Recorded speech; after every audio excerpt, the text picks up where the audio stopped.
Hello and welcome to the Tuesday Talk Show with me, your host, Yvonne Gorman. I'm so thrilled that you've come to join us for the next half an hour, my chat with the very lovely Lesley from So Good Kombucha. It is live, it's unedited, unscripted, anything can happen. So if something does happen, it's fine, we'll just wing it as we always do. If you're watching this live or on catch up, please do say hello. We want to hear from you. Send in your comments and questions. We'd love to give you a shout out on the show. But straight over to Lesley from So Good Kombucha. Over to you, Lesley. Introduce yourself. What is it that you do? Okay. Hi, everyone. My name is Lesley So from So Good Kombucha. I'm the founder and master brewer, and I handcraft the most deliciously healthy kombucha in the UK. That's it. That is a very concise pitch there, Lesley, and I can vouch for Lesley's products. They are delicious. So how did you get here? How did you become a master brewer of kombucha? Oh, it's a good question. So first off, for those who might not be familiar with what kombucha is, it's actually a drinks category, because I've had people ask me before, it's all kombucha, your kombucha. It's like, no, it's a drinks category. And in essence, what kombucha is a fermented tea. But different kombucha brands can vary actually quite a bit in both quality and taste. My family has always brewed kombucha, and with my family recipe, what we do is two different fermentations. So the first one, I take organic teas and sugar, introduce what's called a SCOBY, a symbiotic culture of bacteria and yeast, and it consumes the sugar, so the drink is naturally low in sugar and creates loads of gut healthy bacteria. And then I ferment it again with all natural, organic, vegan friendly, gluten-free ingredients, cold press, and then it's left with a kind of a really healthy, all the benefits of fermented foods. It's antioxidating, it's got loads of enzymes and organic acids and minerals and vitamins, electrolytes, but the taste of like a nice premium, naturally lightly fizzy drink. So that's the kombucha that I kind of knew. And I was working for Rolls Royce for many years, and I actually, in 2020, I wanted to take a year out to travel, and lo and behold, COVID hit. I couldn't travel, and I thought, well, let's go and do it. Let's start my own business, because I knew at the time that lots of people were being laid off, and I thought, well, maybe if I went and did something else, it would save someone a job. And yeah, didn't put too much thinking about it, just thought now or never, and just went and did it, and here I am. Yeah. So did you always have aspirations of starting the business then? I've always had aspirations of starting a business, but kombucha wasn't, it just wasn't something that I never knew what, you see. So what was the point? What was the moment in time when you thought it's going to be kombucha? I'm going to do this with kombucha. Well, it's really interesting because actually my motivation behind wanting to start a business is really specific. I wanted to be able to hire people, and in my case, I particularly wanted to be able to train and hire refugees. And I actually had another business idea, but I could basically run it from home. I didn't need a brewery. I didn't need people to help. And one day, I think I was just in the UK, I bought a load of kombucha that was available. I was drinking it because I love kombucha, and I thought, this isn't what I do. I bring something a little bit different. And then the light bulb just went off, and thought, well, that's the thing I could do. And that combines actually being able to hire people and train people. They may not be able to speak English, but they could bottle, they could, help me brew and clean and all that kind of stuff. And the two things just came together that moment. That's amazing. So what was your, if you don't mind me asking, what's your personal situation like when you made the leap from employment to running your own company? What risks did you have to take? Well, I'd already left the company at that point. Without actually, it wasn't like I thought, oh, I'm going to start a business, and then I left the company. I'd already left at that point because I wanted to travel for a year. But I think I didn't, to be honest with you, I don't think I thought too much about it. I think it was more a, well, it's now or never. Let's go and do it. You know, I've got one life to live. I could do a risk analysis and talk my way out of anything, you know, but I'd love to. It's what I've always wanted to do. It's my dream. It's my passion. And So Good Kombucha is very much a purpose-driven business as well. The reason it's actually called So Good Kombucha. So is my surname. Yeah. But before I even started before I haven't had a product, I actually sat down and wrote, what are the things that are important to me in terms of a business? And I thought, I want the drink to be tasty. So that's the first good. It needs to be healthy. So that's the second good. Because there's a lot of ways to make kombucha to make it more shelf stable, but it's not real and it's not living and it's not as healthy. And then I want it to be really good for the planet. That's the third good. And then the fourth good is I want it to be good for the marginalized in society. So fulfill that social goal. So that's why it's called So Good Kombucha. I think you need a fifth one to fill the hand. You need a fifth good. So we'll work on that fifth one. Okay. To get the full hand's worth of goods. I think that's what we need there. Yeah. We've got a comment coming in this morning, Lesley. Oh, it's Maria Hanson. Hello, Maria. Good morning, Yvonne and Lesley. Hello to you. Great to join us. And if you are watching this live or on catch up, please send in your comments and questions. We would love to hear from you. Like I said, we are live, so anything can happen. Lesley, thinking about the skills that you had from being employed, what skills did you transfer over to So Good Kombucha? Yeah, it's it's really unexpected. The skills I use more than anything. It's not what you think. So I came from a background in Rolls Royce where I worked in everything from logistics, program management, change management, people management, marketing, manufacturing. But I think the skills that I've used the most and is actually in like lean manufacturing. Because I manufacture all the drinks and I do everything. I'm the HR department. I'm the marketing department. I'm the cleaner. Lots of different hats on. Yeah. During the day. Yeah. Every pack. You're receptionist. You're the count. Yeah. But lean manufacturing is so useful because it's such a difficult drink to make. And so it could take a lot of time. But I naturally, in the way that, I worked in the in manufacturing Rolls Royce for a number of years, and it's natural to me. It's like, oh, I can do that quicker by doing that. Oh, this is the bottleneck, and it's things like that you don't quite expect. But that's been really a transferable skill that I've used a lot. And also your marketing skills as well, because that really does show with the way that from virtually nothing, you've just blasted the whole of Derbyshire everywhere I go. Even when I'm trying to introduce you to someone, I've already spoken to Lesley. How is she doing this? She's getting everywhere. So how are you doing it? What were the first sort of steps in marketing that you did? Oh, it's funny you say that because it doesn't feel like I've been able to spend much time on marketing. It looks from where I'm sitting, it looks like, how is she finding the time to contact all these people?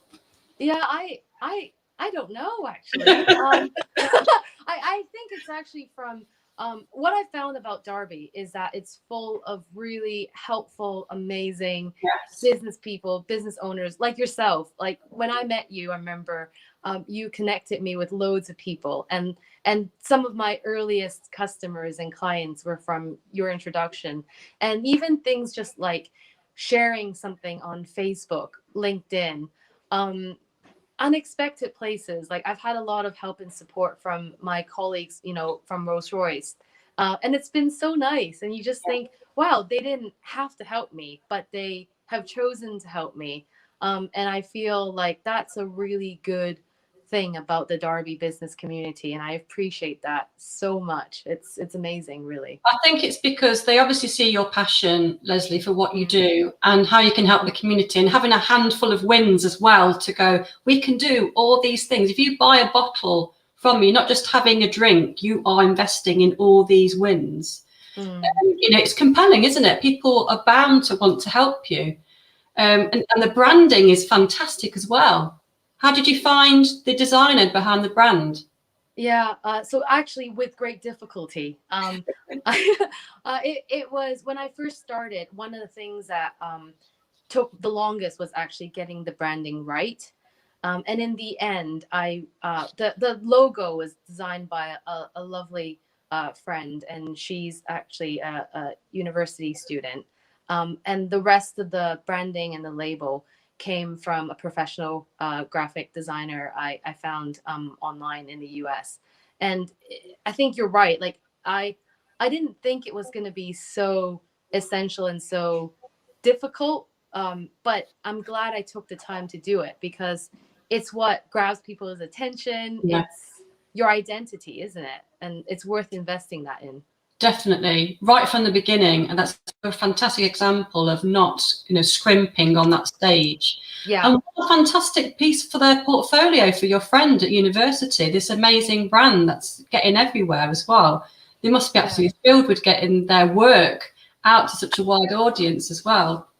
Yeah, I hope so. Yeah. I love the way that you joined our two companies again together. You said so essential. And I was like, you see, so good. Like what she's done there. Yeah, she can come again. She can come again. So, Lesley, do you want to dive right into some of these questions? Because we've not even touched the surface yet, and we're already sort of 10 minutes in.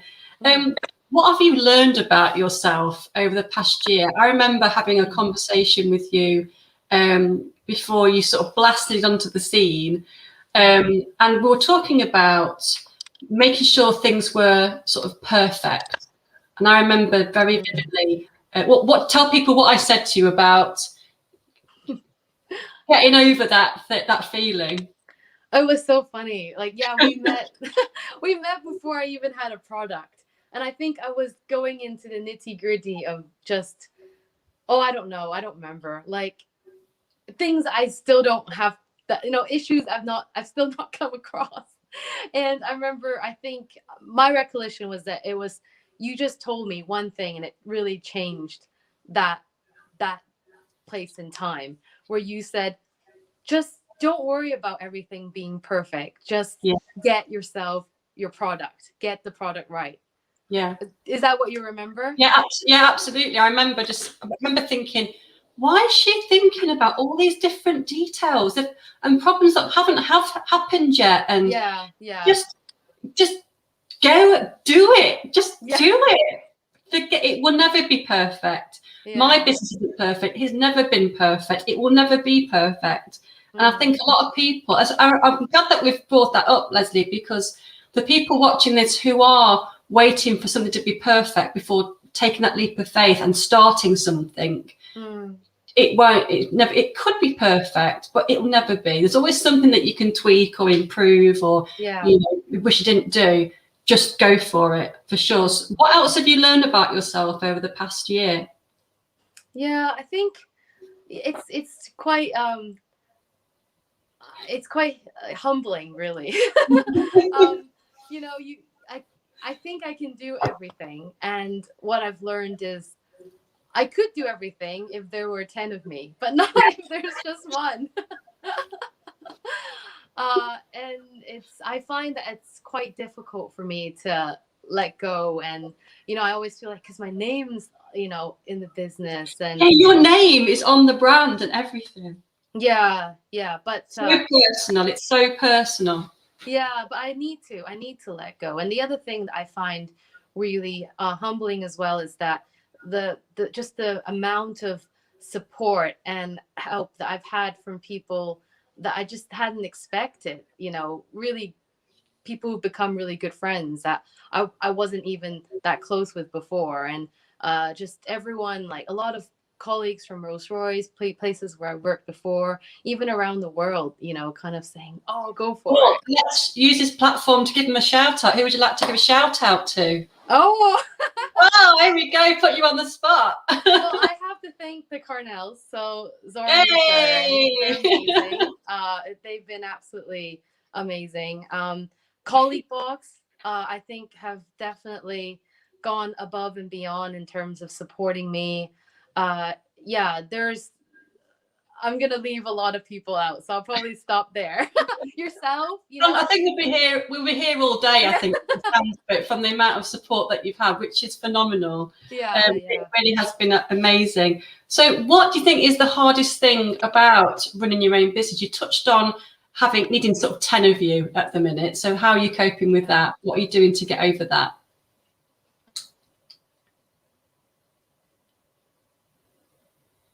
Oh, I think we've lost Lesley for a moment there. Lesley, come in. Here we go. I'm back. She's back. She's back, ladies and gentlemen. What is the hardest thing about running your own business, Lesley?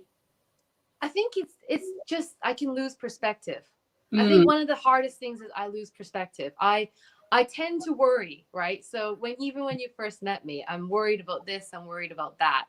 And I tend to be like, I don't get excited very much about my own successes. What?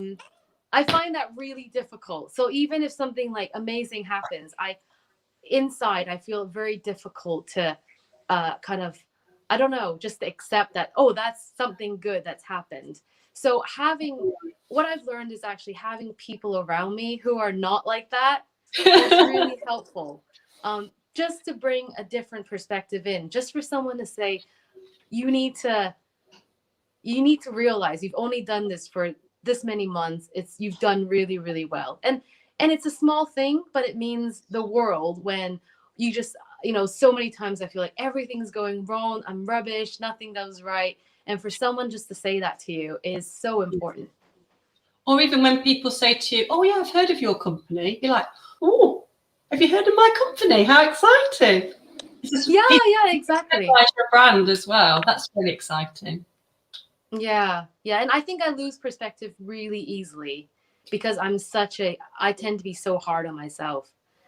So that's something that I've recognized and I've learned and I'm working on. Yeah. Well, thank you for being so honest about that as well. I think, you're definitely not alone in that as well. If anyone's watching this live or on catch up and you've got any tips for Lesley, please do send them in. I'll pass them on to her because I'm sure, like myself, we just want to absorb all the information that we can. Even after 10 years of running my business, I'm still wanting to learn more and more about how to be better, more efficient, anything really.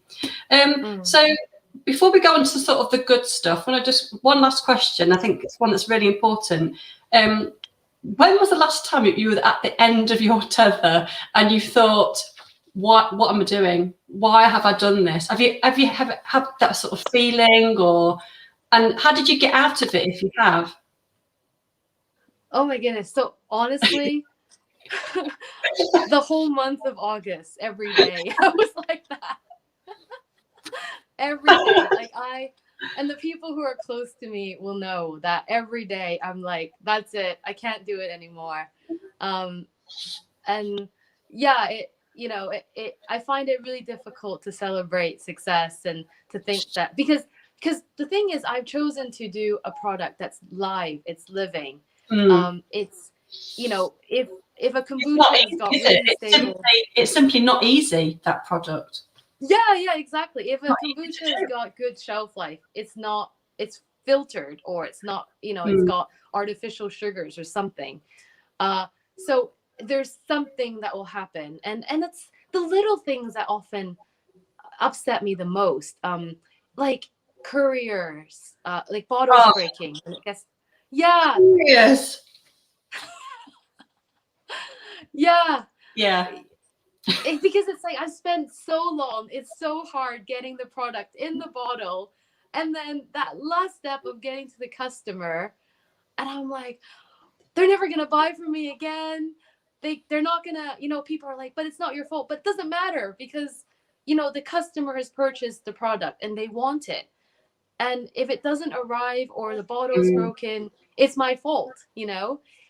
Things like that. And it's like little things like that, but can really just wake me up in the morning and think, oh, I can't do this. The cold room not working, we've just had that fixed yesterday, but that's meant that I've had to throw away a batch because it's over fermented. Yeah. And things like that happens all the time.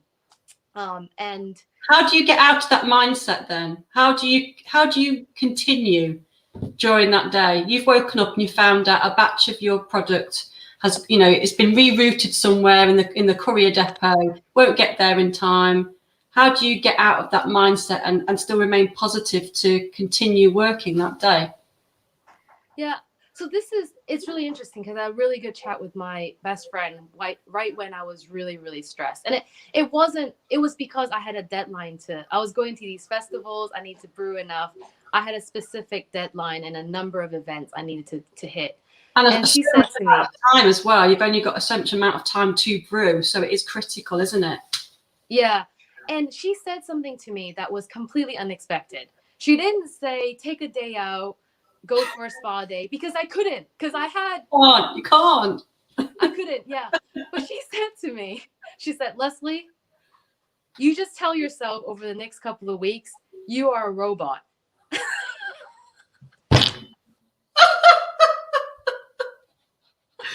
You think you are a robot, you have no feelings.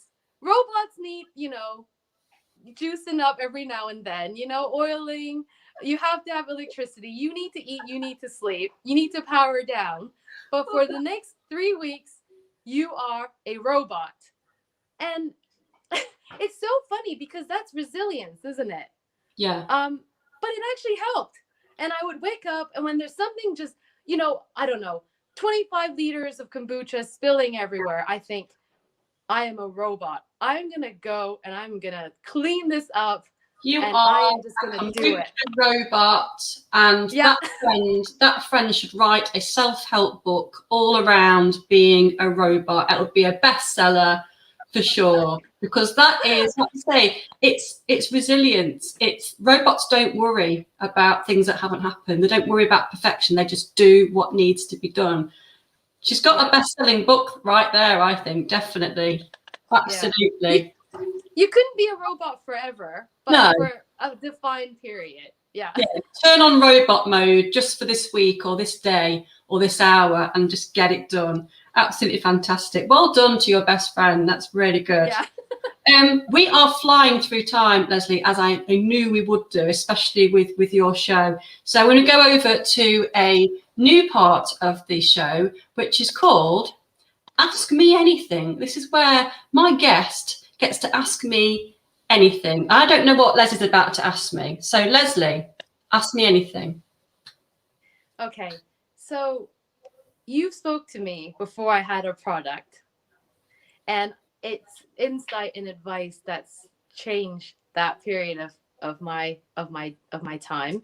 So I would say from a new business starter perspective, at this stage of a startup where it started, got a product, I've got some customers, but not quite, a year in. What is your key learning for a business in this period? Just keep doing it. Just keep doing exactly. I think I'm going to take your example, Lesley.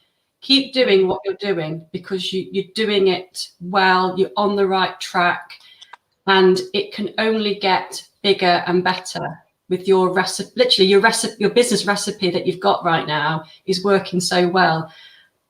You've touched on it earlier on. It's about how do you scale up now? How do you fulfill the orders? Because you won't be able to do everything yourself very soon. I know that you're doing really well doing it yourself, and you've got people helping you at fairs, etc. I think that after the first year of trading, that was when I took a new member of staff on. I've been full-time employed member of staff, which was scary. And I did hear someone the other day say, if you're thinking about employing someone, then it's the right time to employ them. You just got to do it. And it's scary taking on full-time staff. You won't be able to do it, and start making a not to-do list. Things that someone else would be better off doing rather than you, like answering the phones, all those things that you might enjoy doing, but for your position, might be best off doing someone else doing that instead. And then that not to-do list will form the job description of who you take on next. That works really well for me. Every time I get to that certain breaking point, right, let's write down this job description. What am I doing that I shouldn't really be doing? Get someone else to do it for me. So yeah, good question. Good question. We've also got a question from the audience, Lesley. We've got Anna Ingram on the show. How do you overcome educating customers who haven't come across kombucha before? Good question, Anna. Yeah. I think that, I mean, there's all the things like social media engagement and blogs and things like that. But I find that going out to markets and actually meeting people and offering samples and talking to them face to face has really helped. And I mean, I've gone to a lot of fairs. Well, actually, me and Dee was the first that I went to. They did a great little fair in Melbourne. And I remember like talking to people and they're looking and they're like, you can tell they're not sure. And you say, have you ever had kombucha before? Do you want to try it? And it takes a lot of time because it's kind of face to face, but nothing can really replace that. Yeah. Just getting them to test. And Maria has said on the comments, we look forward to joining you again at the festival in Melbourne in November. So if you've not been down to the Melbourne Fair, get yourselves back down there. It is a lovely, lovely event. We're going to dive straight back into these questions, Lesley, because time is running away with them. Just keeping an eye on that right now. What is your biggest business challenge right now? You woke up today, you're on the show. Once the show is finished, what is your biggest challenge and how can we help you? Well, there's just so much to do. There's so much to do. All up your sleeves. I'm coming up your brew. It's fine. Come on then. Get me apron on. Yeah, I think well, I could always use so it has to do with just how, like, I have to do the brewing, I have to do the selling, I have to do the marketing. I think I would love more business contacts in Derby. I love working with local businesses. That's my passion, really. So that's one thing that would help. And then, like you said, you know, I need to start making a what not to do list so I could start to delegate. But I always feel a little bit like I'm in uncharted territory. I've never been where I am. So, you know, my biggest worry is I don't actually know what I'm doing. and nobody does. Not many of us does. Most of us are winging it, so don't worry about that. Yeah. So you mentioned business contacts, Lesley. Is that people who are going to stock your product or just business contacts in general? What sort of information do you need? Yeah, businesses who, you know, the product would be a good fit for. When I first started Vaughn, you're one of the first people to email me a list, and that's been really great. I met, you know, really good customers that way. Just business contacts, and also just things like even, I don't know, I found someone finally who could fix my cold room, but it took me a while to get there. And so, yeah, those things are really helpful.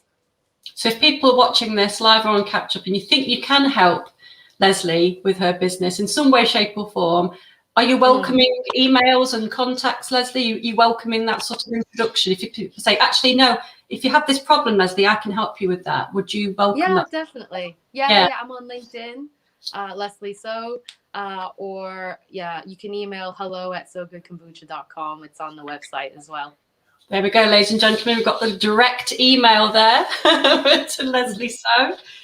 What would your advice be, Lesley, for someone who's starting their business like right now, or someone thinking of doing a side hustle? What advice would you give them? I would probably say what you said to me is just go and do it, you know, give it a go and make sure you've got a good product. And just go for it. Yeah. Go for it, ladies and gentlemen. Absolutely. And again, I'm going to squeeze in this last question. What will your business look like, Lesley, when it's done? Is there such a thing of is there an end goal in mind? Is there a picture you think, actually, when I get to that point, I'm doing okay? Yeah. So my dream was always to hire refugees. So if I have a brewery that I no longer need to work in because I've got a team, and if I'm seeing people come through as well, and to be able to come through, learn something, learn English, be able to find other employment, that to me would be that's the dream. You know, I didn't come into business wanting to even make money. And so, the day I want it to be a sustainable business, but because I want it to be able to really help employ people. So the day I achieve that would be the day where I think that's it. I've done what I wanted to do. Yeah. That is a very lovely goal to have. And I know you've got a massive passion to get that done. And I've got every faith in you that you will achieve that probably sooner than you realise if things are going the way that they're going right now. Goodness me. That is it. That is 30 minutes up of the Tuesday Talk Show, Series 6, Episode 2, with Lesley So from So Good Kombucha. Lesley, it's been absolutely fantastic catching up with you. I've not had a chat with you properly for a little while, so it's been great to catch up. Thanks for everyone who's commented and who's viewed on there. Some people are shy, and that's absolutely fine. Don't have to get involved. But if you're watching this live or on catch up, please send your comments and questions in. If you can help Lesley in any way, please do get in touch with her. I'm sure she'd welcome to hear from you. So we're going to go wrap up the show, Lesley. We're going to come back to you for your final thought, if that's okay. We'll come back to you right at the end. So Tuesday Talk Show, it's powered by my very own business, Essential Print Services. I hope you've enjoyed the show. If you have enjoyed this, there are plenty more on the Tuesday Talk Show YouTube channel. Let me just play this little new animation we've got here. If you have enjoyed the show, click the subscribe button and bell icons to receive alerts on the next episode. So over to you, Lesley So, for your final thought, please. Okay. So I would just encourage everyone, if you haven't started business yet, go and get started. And if you're going through a hard time, just keep going. Be more like a robot. Be a robot. Be a robot. I think that's fantastic. Lesley, thank you so much. We'll end the show there. It's great to hear from so many people this morning, and we'll see you soon. Bye.